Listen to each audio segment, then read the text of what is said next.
అందరికీ నమస్కారం. కథల పల్లకి ఛానల్కి స్వాగతం. ఇప్పుడు మనం ప్రేమ వర్సెస్ పెళ్ళి పార్ట్ 13 విందాం. కీర్తి, ఏమైందే మీ అన్నయ్యకి అలా తిరుగుతున్నాడు? ఏమో పెద్దమ్మ, నాకైతే చెప్పలేదు, నువ్వే అడుగు. రాత అక్కడి నుంచి బయటకు వచ్చింది. ఆనంద్ అవేం పట్టించుకోకుండా టెన్షన్గా తిరుగుతూనే ఉన్నాడు.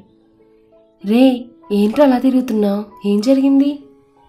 ఏం లేదమ్మా, రిషి కోసం చూస్తున్నాను. గుమ్మం దాకా వచ్చిన వాడు లోపలికి రాడా? ఎందుకలా కాలుగాలిన పిల్ల తిరుగుతున్నావు? ఏం లేదమ్మా, నువ్వెళ్ళు. అసలే టెన్షన్తో చేస్తూ ఉంటే. టెన్షనా? ఎందుకు? అమ్మా, నీకు దండం పెడతాను, దయచేసి నన్ను ఇలా వదిలే ప్లీజ్ అమ్మా. ఏంటో వీడు. సర్లే గాని వాడు రాగానే లోపలికి తీసుకురా, టిఫిన్ చేసి వెళ్దరు. సరే సరే. కాసేపటికి రిషి వచ్చాడు. ఏంట్రా ఇంత లేట్? టెన్షన్తో చచ్చిపోయేలా ఉన్నాను. షూ, ఆంటీకి తెలిస్తే మన పని అంతే. ముందు లోపలికి పద. ఆనంద్ చేయి పట్టుకుని గదిలోకి లాక్కెళ్ళాడు. బయటికి వెళ్ళి వెతకడం మానేసి లోపలికి తీసుకొచ్చావేంట్రా? కంగారు పడకు, తనెక్కడికి వెళ్ళుండదు, వచ్చేస్తుంది. ఏమోరా, నాకేం చేయాలో అర్థం కావడం లేదు. ఆనంద్, రోజీ డోర్ తీసుకుని లోపలికి వచ్చింది. ఏమైంది? ఎందుకంత టెన్షన్గా ఉన్నారు? అది భూమి. ఆనంద్ చెప్పబోతుంటే రిషి వద్దని సైగ చేశాడు. భూమికి ఏమైంది? ఏం కాలేదు, మేము వేరే విషయం మాట్లాడుకుంటున్నాను. రోజీ, నువ్వేంటి ఇలా వచ్చావు? ఆంటీ మిమ్మల్ని టిఫిన్ చేయడానికి రమ్మన్నారు. వస్తున్నామని చెప్పు. సరే, త్వరగా రండి. రోజీ బయటికి వెళ్ళిపోయింది. ఏం చేద్దాన్రా? నువ్వు టెన్షన్ పడకు, ముందు చుట్టుపక్కల వెతుకుదాం పదా. సరే.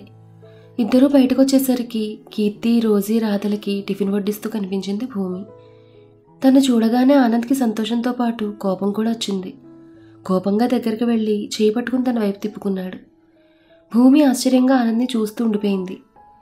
బయటకు వెళ్ళేటప్పుడు చెప్పెళ్ళాలని తెలియదా? మీరప్పటికి లేవలేదండి. అయితే ఎవరో ఒకరు చెప్పెళ్ళాలి కదా. ఎంత టెన్షన్ పడ్డానో తెలుసా? టెన్షన్ ఎందుకురా? అదేమైనా ఇల్లు విడిచి వెళ్ళిపోయిందా ఏంటి? గుడికే కదా వెళ్ళింది. అయినా చెప్పాలి కదమ్మా. ఆనంద్, వచ్చేసింది కదా, రిలాక్స్ అవ్వు, లేదంటే ఆంటీకి డౌట్ వస్తుంది, రిషి నెమ్మదిగా చెప్పాడు.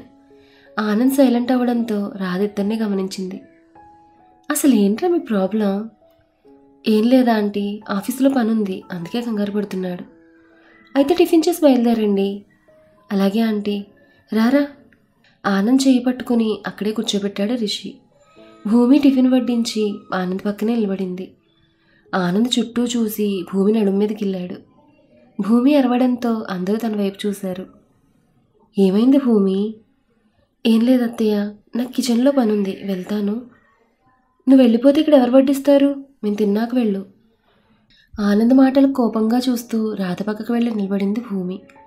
టిఫిన్ అయిన తర్వాత ఆనంద్ పైకి లేచి సింక్ దగ్గరకు వచ్చాడు. భూమి టవల్ తీసుకొచ్చి చేతికిచ్చింది. దాన్ని పక్కన పడేసి తన చీర కొంగుతో తుడుచుకున్నాడు. ఏంటి మీరు, కొంచెం కూడా సెన్స్ లేదా? నాకు ఇలానే అలవాట్లు మార్చుకోవాలి. 2 రోజుల్లో మీరు రోజుని పెళ్లి చేసుకోబోతున్నారు. మీ వేషాలు ఏమైనా ఉంటే తనతో వేసుకోండి. నన్నెందుకు ఇబ్బంది పెడుతున్నారు? ఇబ్బందా? ఇంతకు ముందు లేని ఇబ్బంది ఇప్పుడెందుకు? అప్పటికి ఇప్పటికీ చాలా తేడా ఉంది ఆనంద్. నాకేం కనిపించడం లేదే. ఇప్పటికీ నువ్వు నా భూమిలానే అనిపిస్తున్నావు. కానీ నేను అనుకోవడం లేదు. దయచేసి నాకు దూరంగా ఉండండి. భూమి కోపంగా కిచెన్లోకి వెళ్ళిపోయింది. ఆనంద్ నవ్వుకుంటూ తను వెళ్ళిన వైపే చూస్తూ ఉండిపోయాడు.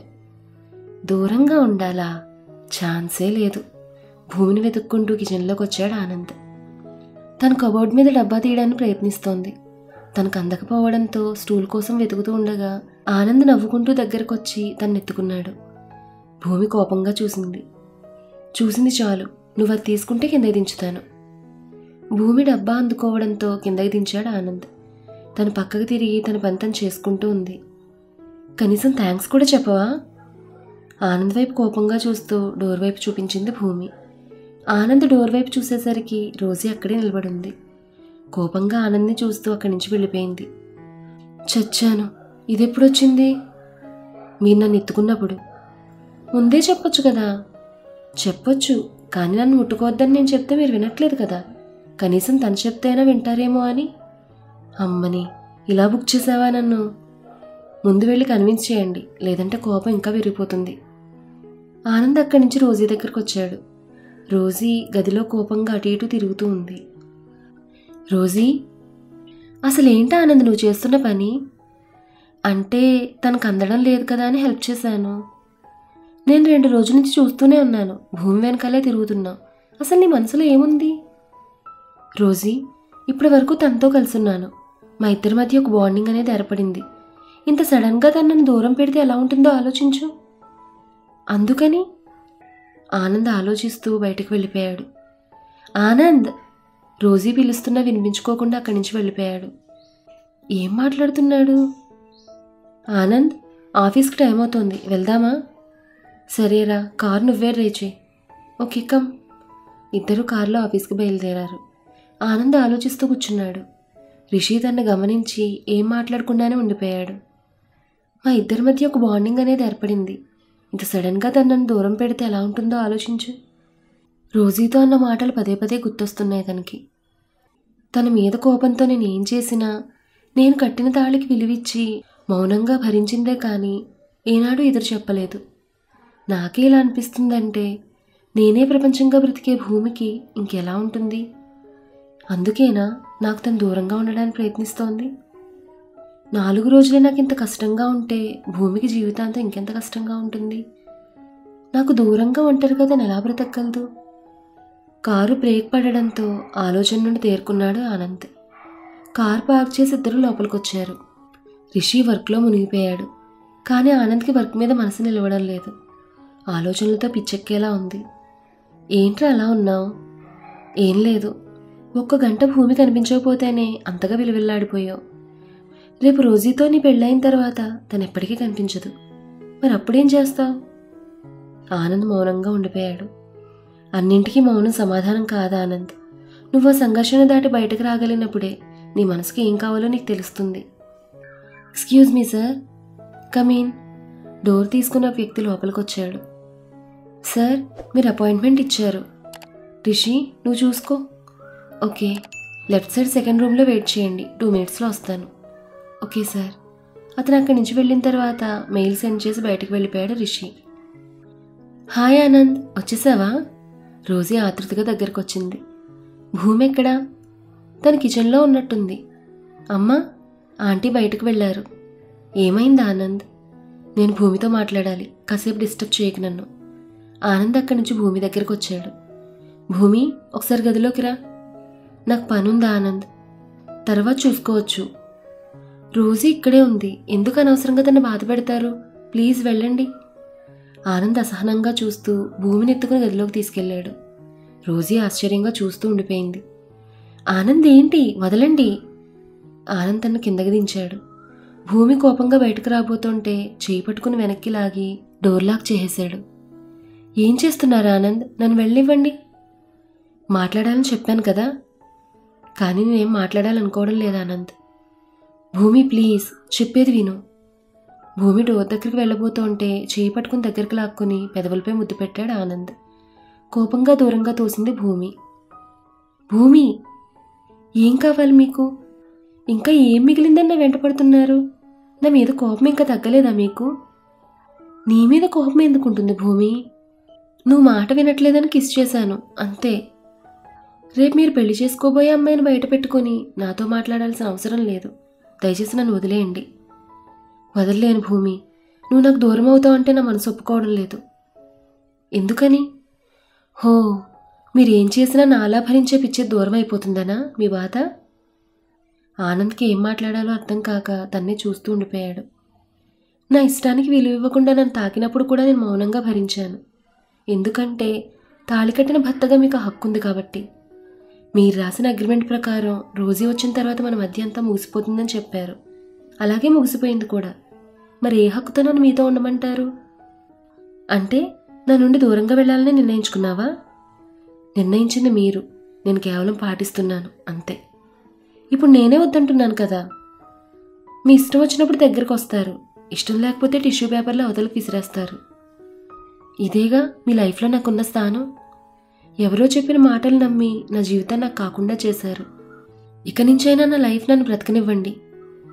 భూమి ప్లీజ్, నాకు తెలియకుండానే చాలా తప్పు చేశాను, క్షమించు. కానీ ఇప్పుడు ఏం చేయాలో నాకు అర్థం కావడం లేదు. నువ్వు దూరమైతే నేను భరించలేను భూమి.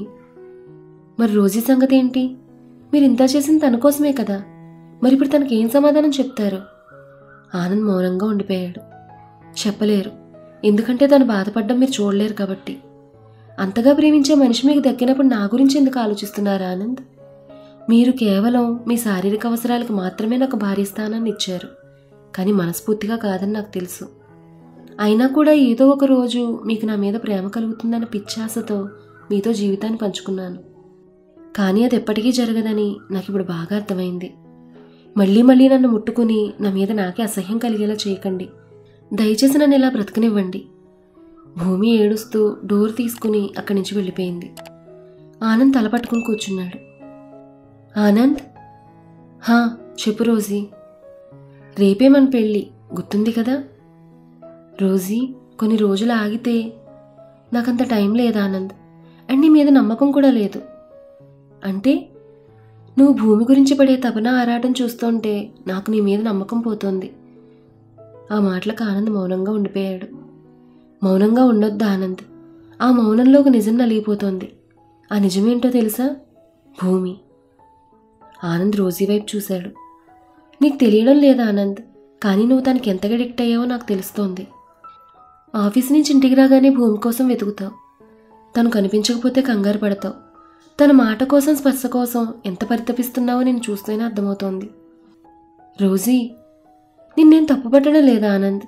ఇప్పటికైనా నిజం నుంచి పరిగెత్తడం మానేయమని చెప్తున్నాను. రోజీ, నువ్వు దూరమైన దగ్గర నుంచి నీ కోసం ఎంతగా ఎదురు చూశానో నాకు తెలుసు. నువ్వెక్కడున్నావో, ఎలా ఉన్నావో, ఎన్ని ఇబ్బందులు పడుతున్నావో అని ప్రతిక్షణం నీ గురించే ఆలోచించేవాడిని. అంతెందుకు, భూమితో లంచ్కి వెళ్ళినప్పుడు కూడా నీ గురించే మాట్లాడాను. ఆ ఫుడ్ అంటే నీకు చాలా ఇష్టమని. కానీ నువ్వు తిరిగి వచ్చిన తర్వాత నిన్ను చూసిన ఆ క్షణం నా మనసుకు చాలా ఊరట లభించింది. నువ్వు క్షేమంగా ఉన్నావని చాలా సంతోషపడ్డాను. కానీ మరుక్షణమే నాకు భూమి గుర్తొచ్చింది. నువ్వు వచ్చిన సంతోషం కన్నా తను ఎక్కడ బాధపడుతుందో అన్న భయంతో భూమి వైపు చూశాను. ఆ క్షణం తను నా చూపు నుంచి తప్పించుకోవడానికి చాలా ప్రయత్నం చేసింది. కానీ నేను బాధపడకూడదని అన్నింటినీ మనసులో దాచుకుని మన పెళ్లికి అంగీకరించింది. నెగిటివ్గా ఆలోచించాల్సిన భూమే పాజిటివ్గా ఆలోచిస్తున్నప్పుడు నిన్ను కోరుకున్న నా మనసు మాత్రం ఎందుకు పాజిటివ్గా ఆలోచించలేకపోతోంది? రోజీ మౌనంగా వింటూ ఉంది ఆనంద్ మాటల్ని. ఇప్పుడు చెప్పు రోజీ, నన్నేం చేయమంటావు? రేపు చర్చిలో కలుద్దాం ఆనంద్. పెళ్లి జరిగిన తర్వాత అన్నీ సర్దుకుంటాయి. ఆ మాటలకు ఆనంద్ తన్నే చూస్తూ ఉండిపోయాడు. ఏం ఆలోచించకుండా ప్రశాంతంగా పడుకో ఆనంద్. Good night. రోజీ అక్కడి నుంచి వెళ్ళిపోయింది. ఆనంద్ ఆలోచిస్తూ సోఫాలో కూర్చున్నాడు. భూమి, పెద్దమ్మకి చెప్పేద్దాం, ఆవిడే ఈ పెళ్లిని ఆపగలదు. వద్దు కీర్తి, మీ అన్నయ్య నన్ను వద్దనుకుంటున్నప్పుడు అత్తయ్య చెప్పిన ఉపయోగం ఏమి ఉండదు. అంటే నువ్వు వెళ్ళిపోవడానికి నిర్ణయించుకున్నావా? అవును, పెళ్లి జరగగానే అటు నుంచి అటే వెళ్ళిపోతాను. అత్తయ్య నువ్వే జాగ్రత్తగా చూసుకోవాలి. కీర్తి ఏడుస్తూ భూమిని హత్తుకుంది. వద్దు భూమి, పోనీ ఇక్కడే సపరేట్గా ఇల్లు తీసుకుని ఉండు. ఇక్కడే ఉంటే ఏదో ఒక రోజు అత్తయ్యకి ఎదురుపడి సమాధానం చెప్పాల్సి వస్తుంది. అంత ధైర్యం నాకు లేదు కీర్తి. భూమి, హా వస్తున్నా అత్తయ్య. కీర్తి నార్మల్గా ఉండు ప్లీజ్. సరే. ఇద్దరు గది నుండి బయటకు వచ్చారు. ఏదో ఫంక్షన్కి వెళ్ళాలన్నారు, ఇంకా బయలుదేరలేదా? వెళ్తున్నాం అత్తయ్య. ఆనంద్ రాలేదు, ఎలా? ఆయన అటు నుంచి అటే వచ్చేస్తా అన్నారు.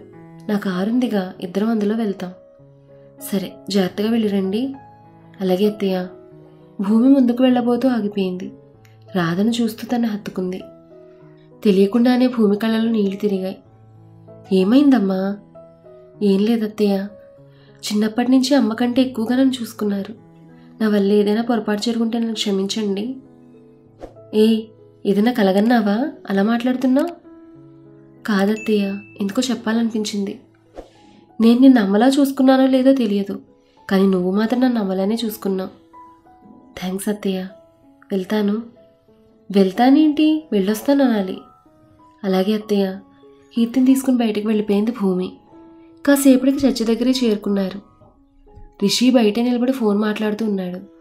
వీళ్ళని చూడగానే నవ్వుతూ దగ్గరికి వచ్చాడు. ఏంటి ఇంత లేట్గా వచ్చారు? రావడమే ఎక్కువ, మళ్ళీ అందులో టైం కూడా రావాలా? కీర్తి మాటలకి రిషి తన వైపు చూశాడు. భూమి, రోజీ నీకోసమే ఎదురు చూస్తోంది, వెళ్ళండి. సరే రా కీర్తి, నేను ఇక్కడే ఉంటాను, నువ్వు వెళ్ళు. సరే మీ ఇష్టం. భూమి లోపలికి వెళ్ళింది. రోజీ వైట్ కలర్ గౌన్లో బంగారు బొమ్మలా మెరిసిపోతోంది. హాయ్ భూమి, ఎలా ఉన్నాను? నీకేంటి బంగారు బొమ్మలా ఉన్నావు? నిజంగానా? నిజం. రావేమో అనుకున్నాను. థ్యాంక్స్ భూమి. నువ్వంతగా అడిగితే రాకుండా ఎలా ఉంటాను? అంటే ఎంత కాదనుకున్న ఆనంద్ నీ భర్త ఇలా తన పెళ్ళికే రావడం బాధగా ఉంటుంది కదా. బాధలు నాకేం కొత్త కాదు రోజీ, వాటికి నేనంటే చాలా ఇష్టం, అందుకే ఎప్పటికీ నన్ను వదిలి వెళ్ళావు. నీ మాటలు అసలు అర్థం కావు భూమి. సరే టైం అవుతోంది, వెళ్దామా? సరే. రోజీని తీసుకుని బయటకు వచ్చింది భూమి. ఆనంద్ కూడా అప్పుడే అక్కడికి వచ్చాడు. రోజీని ఆనంద్ దగ్గరే తీసుకెళ్ళి భూమి వెనక్కి రాబోతుంటే రోజీ తను చేయి పట్టుకుంది. ఏంటి భూమి వెళ్ళిపోతున్నావు? పెళ్ళయ్యే వరకు నాతోనే ఉండాలని చెప్పాను కదా. నేనెందుకు? ప్లీజ్ భూమి, నా పక్కన ఎవరూ లేరు కదా. ఓకే ఉంటాను. ఇంతలో చర్చి ఫాదర్ రావడంతో అందరూ సైలెంట్ అయిపోయారు. ఒక వాక్యం చదివి వివరించి ఆనంద్ రోజీల వైపు చూశాడు. ఏమ్మా, ఈ పెళ్ళి నీకు సమ్మతమేనా? ఇష్టమే ఫాదర్. మిస్టర్ ఆనంద్ వర్మ, మీకు? ఇష్టమే ఫాదర్. రింగ్స్ తీసి ఇద్దరి చేతికి ఇచ్చాడు ఫాదర్. ఈ రింగ్స్ మార్చుకుని ఒకరినొకరు కిస్ చేసుకోండి. ఆ మాటకి రోజీ ఆనంద్ వైపు చూసింది. ఆనంద్ నవ్వుతూ రోజీ వెనక ఉన్న భూమి చేయి పట్టుకుని ముందుకు లాగాడు. భూమికి ఏం అర్థం కాక అయోమయంగా చుట్టూ చూసింది. అందరూ విచిత్రంగా చూస్తూ ఉండిపోయారు. ఆనంద్, ఐ లవ్ యూ భూమి, నేను నిన్ను వదులుకోలేను అంటూ తన వేలికి రింగ్ తొడిగి మాట్లాడే అవకాశం ఇవ్వకుండా తన్ని గట్టిగా హత్తుకుని పెదవులపై ముద్దు పెట్టుకున్నాడు ఆనంద్. ఆనంద్ చేసిన పనికి కీర్తి, రిషి సంతోషంగా ఒకరినొకరు చూసుకున్నారు. ఫాదర్ అయోమయంగా తలగొక్కున్నాడు. ఏవయ్యా, అమ్మేను వదులు. ఫాదర్ మాటలకి ఆనంద్ భూమిని వదిలి ఫాదర్ వైపు చూశాడు. ఏం జరుగుతుంది ఇక్కడ? నీకు కాబోయే భార్య ఇక్కడుంది. తను ఆల్రెడీ పెళ్లి చేసుకున్న భార్య సార్. ఏంటి? సారీ ఫాదర్, అండ్ థ్యాంక్స్ నా భార్యతో మళ్ళీ నాకు పెళ్లి చేసినందుకు. Sorry for the inconvenience. భూమి, వెళ్దాం పదా. భూమి చేయబట్టుకుని అక్కడి నుంచి బయటకు వెళ్ళిపోయాడు ఆనంద్. ఫాదర్ భూమి ఇంకా షాక్ నుంచి తేరుకోలేదు. మరి ఆ తర్వాత ఏం జరగబోతుందనేది నెక్స్ట్ ఎపిసోడ్లో తెలుసుకుందాం. ఈ కథ మీకు నచ్చితే లైక్ చేయండి, షేర్ చేయండి. అలాగే మన కథల పల్లకి ఛానల్ని సబ్స్క్రైబ్ చేసుకోండి. ధన్యవాదాలు.